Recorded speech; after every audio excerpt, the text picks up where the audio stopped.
मैं आरपी सिंह, व्याख्याता गणित, शासकीय उत्कृष्ट विद्यालय रघुराज क्रमांक 2 शहडोल। प्यारे बच्चों, आज के इस वीडियो में मैं आपको अध्याय 1 संबंध और फलन यानी रिलेशन एंड फंक्शन का भाग 1 पढ़ाऊँगा। यह एक महत्वपूर्ण अध्याय है। फलन और संबंध यानी संबंध और फलन को पढ़ने के लिए कुछ बेसिक चीज़ें जानना बहुत ज़रूरी है। अगर हम बेसिक चीज़ें जो पूर्व की कक्षा में आपने पढ़ा है उनको अच्छी तरह से समझ लेंगे तो संबंध और फलन आपको बहुत अच्छे से समझ में आएगा। तो चलिए हम भाग 1 में जो आज की विषय वस्तु है वो लेके चलते हैं। आज की विषय वस्तु है, हमको बेसिक चीज़ जानना है क्रमित युग्म यानी ऑर्डर्ड पेयर्स क्या होते हैं। दूसरा है कार्तीय गुणन यानी कार्टेशियन प्रोडक्ट। और तीसरी बेसिक चीज़ जानना है स्वैच्छ कार्तीय गुणन यानी आर्बिट्ररी कार्टेशियन प्रोडक्ट। तो ये 3 विषय वस्तु आज हम लेने जा रहे हैं। पहला है कार्तीय युग्म, दूसरा है कार्तीय गुणनफल और तीसरा है स्वैच्छ कार्तीय गुणन। इसके बाद जब ये बेसिक चीज़ समझ में आ जाएगा तो इन चीज़ों को हम जैसे संबंध, किसी संबंध का प्रांत, सहप्रांत और परिसर, फिर प्रतिलोम संबंध और उदाहरण, इनको हम भाग 2 में लेंगे। ये हमारे पास ये भाग 2 के वीडियो में आपको मिलेगा। आज हम किस विषय पर बात करेंगे? इन 3 विषय पर, क्रमित युग्म, कार्तीय गुणन और स्वैच्छ कार्तीय गुणन। तो आइए हम इसको समझते हैं ये क्या होती हैं। सबसे पहले हम आज का पहला विषय वस्तु लेते हैं कार्तीय युग्म यानी ऑर्डर्ड पेयर। बच्चों इसको पहले ध्यान से समझिए, इसकी परिभाषा क्या है। देखिए ध्यान से, क्रमित युग्म, क्रमित युग्म यानी ऑर्डर्ड पेयर, क्रम से युग्म जोड़ा। एक क्रमित युग्म यानी ऑर्डर्ड पेयर में 2 अवयव होते हैं। एक क्रमित युग्म में कितने अवयव होते हैं? 2 अवयव होते हैं। मान लो कि ए और बी, अवयव कौन कौन से हैं? ए और बी, जिसमें से किसी एक को मान लो कि स्मॉल ए मान लो पहला घटक है तथा बी को दूसरा घटक निर्दिष्ट करते हैं। ए को पहला, बी को दूसरा घटक अगर हम निर्दिष्ट करते हैं तो इस प्रकार के क्रमित युग्म को हम छोटे ब्रैकेट के अंदर ए कॉमा बी से लिखते हैं। यहाँ पहला घटक है और ये दूसरा घटक है। ये आपका क्रमित युग्म बना। आगे देखें इसे।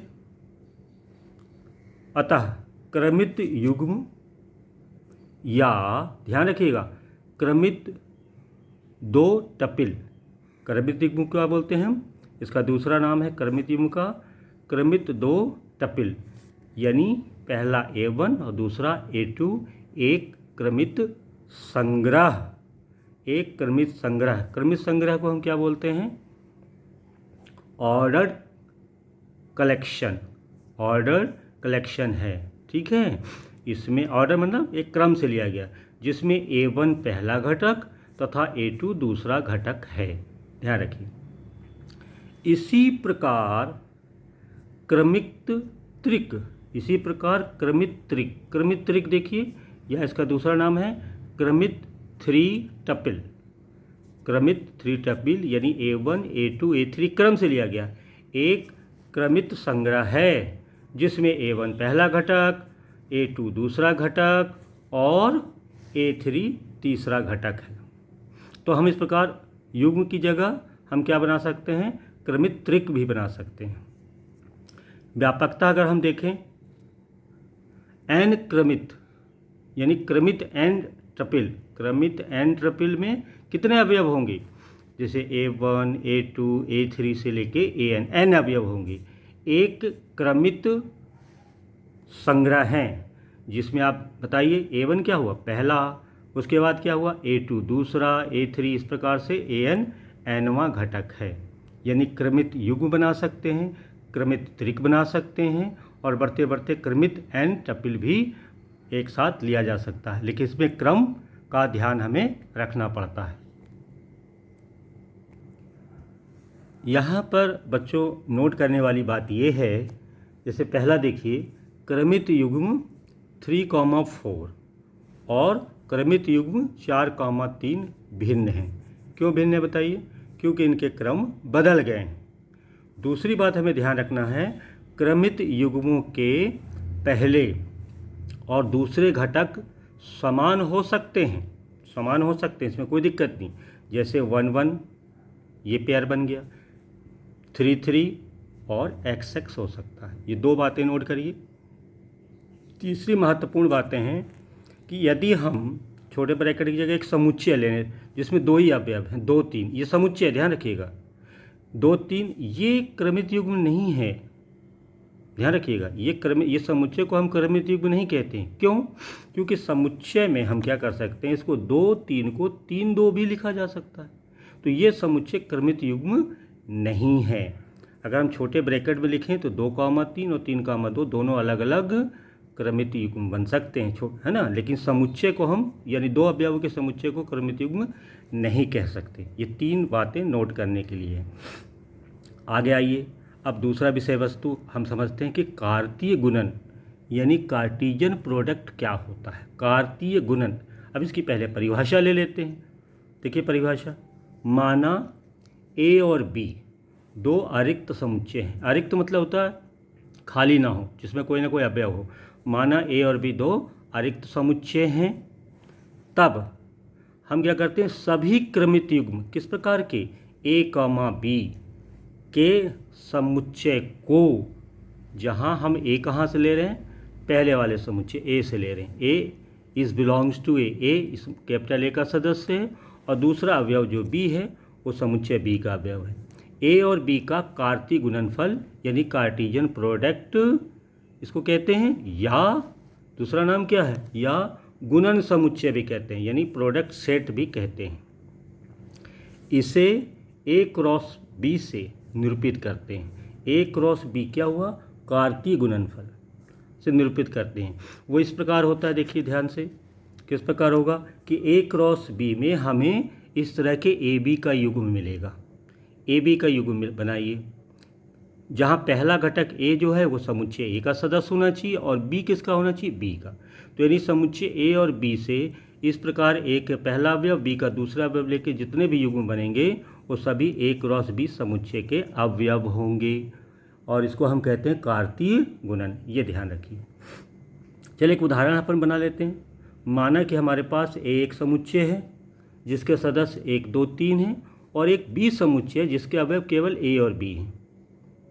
ध्यान देखिए, A के सदस्य क्या हैं, 1, 2, 3, और B के हैं A और B। तब हमको A क्रॉस B क्या हुआ, कार्तीय गुणनफल। कार्तीय गुणनफल में हमको इनसे पेयर बनाने हैं, है ना, युग्म बनाने हैं, क्रमित युग्म बनाने हैं। यानी हमें पहला सदस्य A का लेना, दूसरा सदस्य B का लेना। तो A क्रॉस B में क्या बनेगा, देखिए, एक के साथ क्या बनेगा, एक के साथ A, तो ये पहला पेयर बन गया 1 इंटू A। अब एक के साथ हम B भी ले सकते हैं, तो 1B बन गया।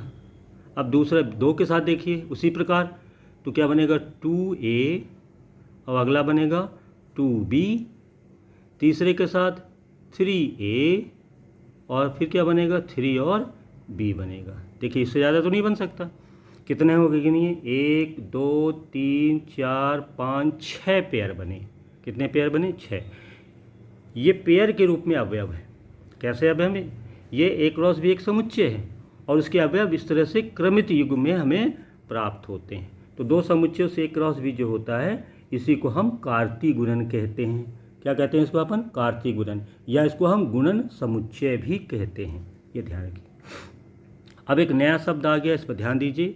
अब ये कार्तीय गुणनफल के जगह हम स्वैच्छ कार्तीय गुणनफल ले रहे हैं। स्वैच्छ कार्तीय गुणनफल यानी आर्बिट्ररी कार्टीजन प्रोडक्ट। तो स्वैच्छ कार्तीय गुणन क्या होता है, इस बात को आप समझ लेते हैं।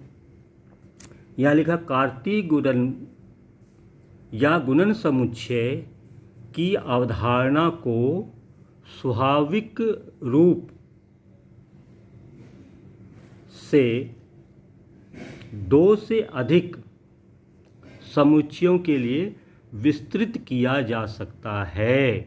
अभी तक ए क्रॉस बी में अपन दो ही समुच्चयों के बीच में ए क्रॉस बी निकालते थे, पर यहाँ पे स्वैच्छकार्तीय गुणनफल के लिए हम क्या करते हैं, दो से अधिक समुच्चयों के बीच में भी इस प्रकार की प्रक्रिया करते हैं। तो देखिए, समुच्चयों ए बी और सी के कार्तीय गुणनफल में हम क्या करते हैं, जिसको हम किस तरह से लिखते हैं, ए क्रॉस बी क्रॉस सी से प्रकट करते हैं।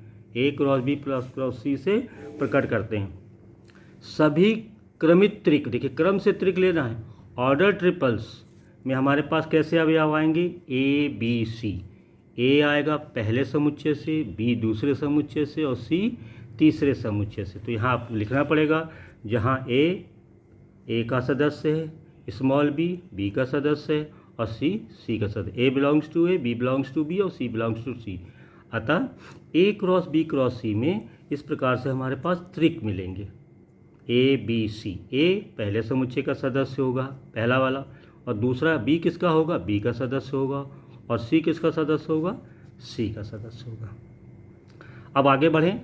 इसी प्रकार n समुच्चयों का कार्तीय गुणनफल, एक दो का था फिर तीन का, और ये n समुच्चयों का कार्तीय गुणनफल बिल्कुल उसी तरीके से A1 cross A2 cross A3 dash dash dash AN, यह हमारे पास n समुच्चय है।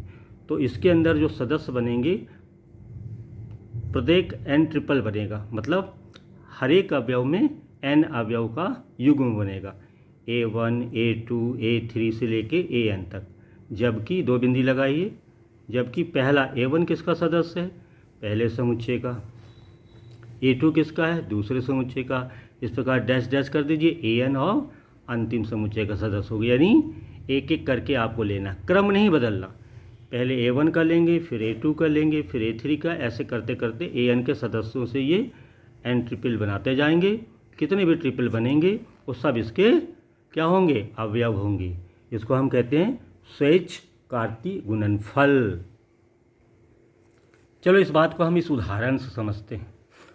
देखिए, माना कि ए के सदस्य क्या हैं, 1 2 3 है, 3 सदस्य। ध्यान देखिएगा, बी में है 3 4 और सी में है 2 5, 3 समुच्चय ए बी और सी। तब हमको ए क्रॉस बी क्रॉस सी ज्ञात करना है, कार्तीय गुणनफल करना है तीनों समुच्चयों का। तो अब यहाँ पे आप परिभाषा देखिए, ए क्रॉस बी क्रॉस सी को हम परिभाषा से ज्ञात कर सकते हैं, अभी जो हमने पढ़ा है ऊपर, है ना। तो ए क्रॉस बी क्रॉस सी को हम वृक्ष आरेख, ट्री डायग्राम के माध्यम से ज्ञात करें तो ये अधिक सुविधाजनक होगा। अब वृक्ष आरेख आप बनाना देखिए, सीखिए कैसे बनाते हैं कि इनका हमें ट्रिपल प्राप्त हो। तो हम क्या करते हैं, पहले ए देखिए, ए के अंदर ध्यान से देखिए, आपके पास जो सदस्य हैं, ए में कितने सदस्य हैं, ज़रा ध्यान से देखिए, 1 2 3, 1 2 3। बी में क्या है, 3 4, और सी में क्या है, 2 5। इनको हम ए बी सी के क्रम में लगाते हैं और इस तरह से जोड़ा बना। इसको देखिए ध्यान से, ये हमारा 1 2 3, ये है हमारे पास समुच्चय ए का सदस्य है, 1 2 3 दिखाई पड़ रहा।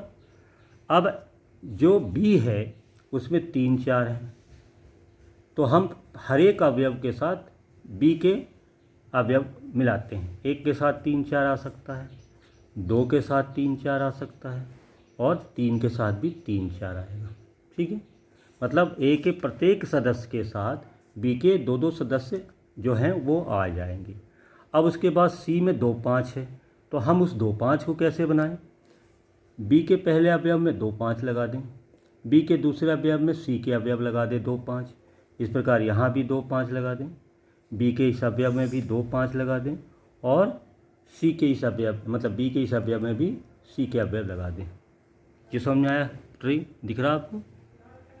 अब हम अपना युग्म बनाते हैं या ट्रिपल बनाते हैं। कैसे बनेगा देखिए, 1 3 2, तो ये बन गया 1 3 2, A1 A2 और A3, तीनों के ABC ले लिया। अब दूसरा बनाइए, 1 3 5, ये बन गया। और नीचे आइए, 1 4 2, ये बन गया। फिर आइए 1 4 5, ये बन गया।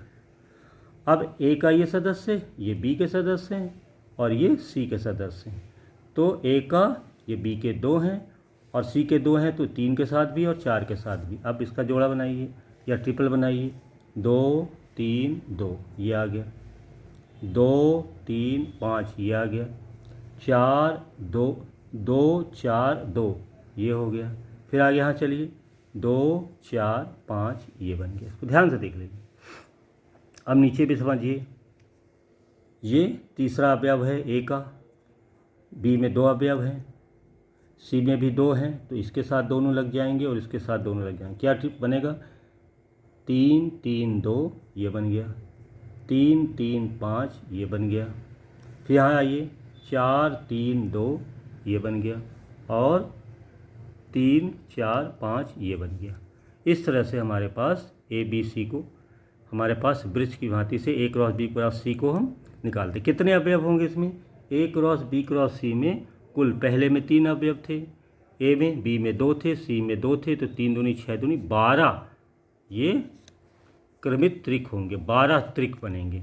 क्रमित बने क्रम से त्रिक बनेंगे, जिन्हें वृक्ष की दाईं ओर के स्तंभ में दर्शाया गया। ऊपर देखे आपने, तो इस तरह से हमने त्रिक 12 आपको यहाँ पे दिखाया। ये 12 गिन लीजिए आप, 1 2 3 4 5 6 7 8 9 10 11 12 अवयव ये बन गए। ठीक है, अभी हम एक और उदाहरण लेते हैं, ध्यान से देखिए। इसको ज़रा समझिए।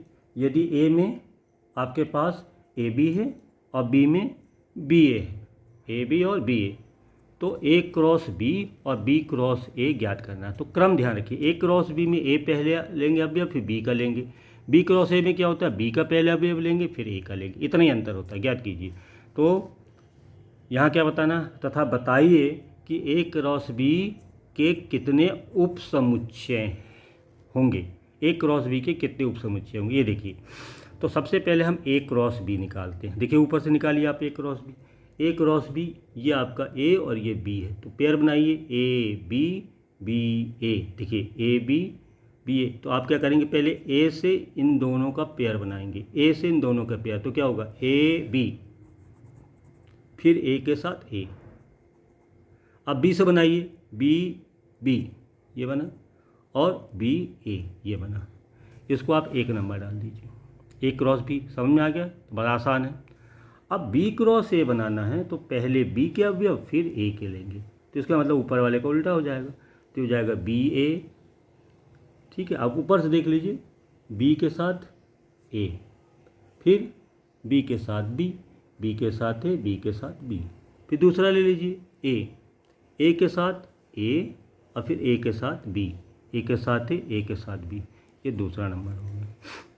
अब जरा दोनों को देखिए, 1 नंबर 2 नंबर के, ए क्रॉस बी और बी क्रॉस ए, इसको ध्यान से देखिए। तो यहाँ हम कह रहे हैं कि 1 और 2 से स्पष्ट है कि ए क्रॉस बी बराबर बी क्रॉस ए, वही अवयव दोहराए गए हैं। ठीक है, अब द्वितीय भाग ये था कि ए क्रॉस बी में अवयवों की संख्या कितनी है, 4। अवयवों की संख्या कितनी है, 4। तो किसी समुच्चय में अगर 4 अवयव हैं, तो आपको एक नियम मालूम होगा, पढ़े होंगे छोटी क्लास में, कि ए क्रॉस बी के घात समुच्चय कितने बनेंगे, पावर सेट कितने बनते हैं, टू दी पावर एन। तो टू दी पावर एन का मतलब क्या हुआ, टू दी पावर एन मतलब 4 अवयव हैं ए क्रॉस बी में, तो टू दी पावर एन मतलब 2 की पावर 4, यानी 16 अवयव बनेंगे। इसको हम कह सकते हैं क्या था, ए क्रॉस बी के 16 उप समुच्चय होंगे। इस बात को नोट करें और ध्यान रखें। चलिए हम एक उदाहरण लेते हैं। अब इसको ध्यान से देखिएगा। माना कि ए समुच्चय में ये ए बी सदस्य है, बी में 2 और 3 सदस्य हैं और सी में 3 और 4 हैं। तब हमको ज्ञात करना, ज्ञात कीजिए, क्या ज्ञात करना, ध्यान से देखिए। ए बी सी 3 समुच्चय, हमको निकालना है क्रमित ए क्रॉस बी यूनियन सी, क्रमित गुणनफल करना। किसमें, ए का इस समुच्चय में, ये खुद एक समुच्चय है B union C, A cross B union C. और दूसरा हमें निकालना है A cross B union A cross B. तीसरा निकालना है A cross B intersection C. और डी निकालना है A cross B intersection A cross C. इन प्रश्नों को ध्यान समझ लीजिए। ए बी सी 3 समुच्चय हैं, हमें ए बी सी डी 4 प्रश्न दिए हैं। सबसे पहले हम पहला करते हैं। पहला क्या है, देखिए ए cross B union C, A cross B union सी। तो हम पहले बी यूनियन सी आसानी से निकाल लें। तो देखिए ध्यान से, ए और बी का, बी और सी का, तो बी यूनियन सी हमारा कितना आएगा बताइए। बी यूनियन सी, बी और सी को मिला दीजिए, 2 3 3 4, 3 3 कॉमन है तो 2 3 4 आ जाएगा। तो ये 2 3 4 आ गए, इसमें समझ में आ गई। अब हमें करना है ए क्रॉस बी यूनियन सी। तो ए आपका ये है और बी यूनियन सी ये है। इन दोनों का युग्म बनाइए पेयर करके। पहले ए के साथ बनाइए, 3 बनेंगे ए के साथ, फिर बी के साथ भी 3 बनेंगे। बनाइए ए क्रॉस बी यूनियन सी, कितना होगा बताइए। ए क्रॉस बी यूनियन सी मिलाइए तो क्या होगा, ए का ए लिया और इसका हमने कितना ले लिया, ये हम लिख सकते हैं। ए की वैल्यू लिख दिए, ए कॉमा बी, और बी यूनियन सी के ले लिए 2 3 4। अब इसका पेयर बनाइए बेटा। ए के साथ ये 3 पेयर बनेंगे, बी के साथ 3 पेयर बना डालिए तो कितना आएगा, ए कामा 2, ए कामा 3, ए कामा 4। अब बी के साथ बनाइए, B comma 2, B comma 3, B comma 4, एक नंबर डाल दीजिए तो बड़ा आसानी से आ गया। तो A cross B union C हो गया। अब दूसरा क्या था आपको, ये है A cross B union A cross C. तो हमें ए क्रॉस बी और ए क्रॉस सी निकाल के मिला देना। तो अब हम यहाँ करते हैं ए क्रॉस बी निकालते हैं। ए क्रॉस बी, तो ए में कितना था, ए कॉमा बी था, और बी में क्या था, 2 × 3 का पेयर बनाइए। ए के साथ इन दोनों का, बी के साथ इन दोनों का, तो क्या बनेगा, ए कामा 2, ए कामा 3, अब बी के साथ बी कामा 2, बी कामा 3, ये बन गया। इसको एक नंबर डाल दीजिए। अब इसी प्रकार हमको निकालना है ए क्रॉस सी। तो ए आपका समुच्चय ये है और सी ये है, इनका गुणा करिए। ए के साथ दोनों का पेयर, बी के साथ दोनों का पेयर, तो क्या बनेगा, ए कामा 3, ए कामा 4, बी के साथ बनाइए, बी कामा 3, बी कामा 4, ये 2 नंबर आ गए। अब दोनों को मिला दीजिए। ए क्रॉस बी और ए क्रॉस सी का यूनियन लेना है। तो A cross B union A cross B. अब मिला दीजिए दोनों को। तो मिलाएंगे तो आपके पास दोनों को कितना आएगा, इन दोनों मानों को मिला दीजिए।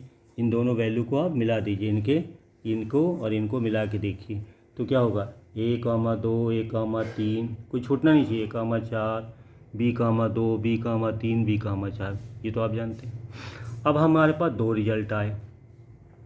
एक रिजल्ट हमारे पास ये आया था, देखिए ये हमने निकाला था ए क्रॉस बी यूनियन सी, तो ये मिला था हमारे पास, इसको हमने 1 नंबर डाला था। ठीक है, क्या निकाला था हमने, ए क्रॉस बी यूनियन सी।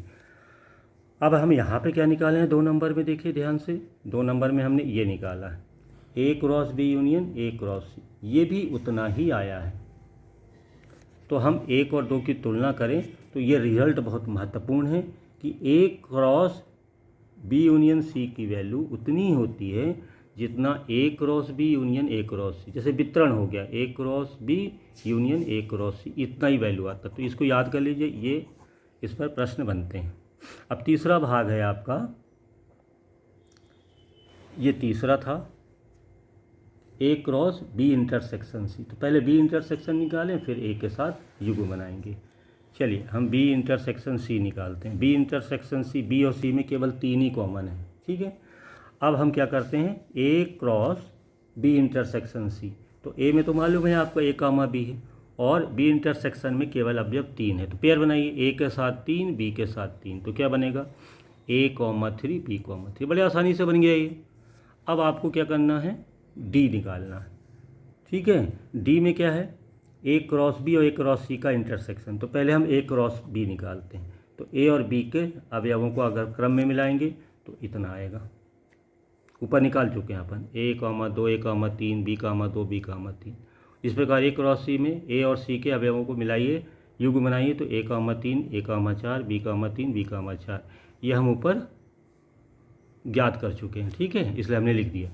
अब हम देखते हैं इन दोनों का इंटरसेक्शन, यानी A cross B intersection A cross C, इन दोनों को आप उभयनिष्ठ लीजिए। क्या उभयनिष्ठ, देखिए एक तो आपका A,3 उभयनिष्ठ है और दूसरा क्या उभयनिष्ठ है, B,3 उभयनिष्ठ है।